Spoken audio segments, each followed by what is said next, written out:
بعد انصار اور مہاجرین میں تھوڑا سا اختلاف بھی ہوا.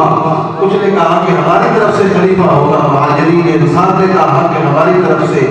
تو پھر یہی فیصلہ ہوا. مولا علی شیر خدا حیدر کرام نے فرمایا، آپ نے فرمایا کہ رسول اللہ نے مصلی کا امام ہمارا ابو بکر صدیق کو بنایا ہے، لہذا جو خلافت ہے اس کا بھی ہم امام ابو بکر صدیق کو بناتے ہیں. کس نے کہا؟ مولا علی شیر خدا حیدر کرام. اسی مندی اپنی مرضی میں کرنا، مرضی نہیں چلتی. اگر بخاری مسلم ترمذی من رہے پھر پورا منو. ایک بار تو مل کر کو حدیث کاٹ نہیں، دنیا کیا حدیث ہے ہی کوئی نہیں. حدیث ہے لوگ سنتے نہیں، چھپاتے. مطلب کی چیز قرآن جو بھی کاٹ لیتے، مطلب کی چیز حدیث جو بھی کاٹ لیتے.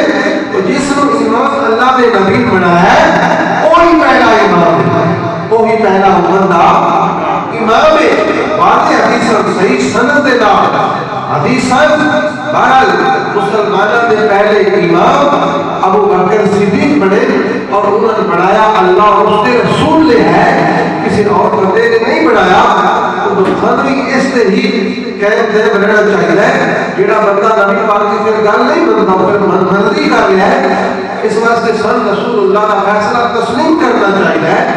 اور پھر اہل بیت اطہار ان کے سارے صحابہ کرام انہوں نے ابو بکر صدیق کے پیچھے نمازاں پڑھی، پھر فاروق اعظم پڑھے، انہوں نے پیچھے بھی نمازاں پڑھی، پھر عثمان غنی پڑھے، انہوں نے پیچھے بھی نمازاں پڑھی، پھر مولا علی شیر خدا پڑھے، انہوں نے پیچھے بھی لوگوں نے نمازاں پڑھی.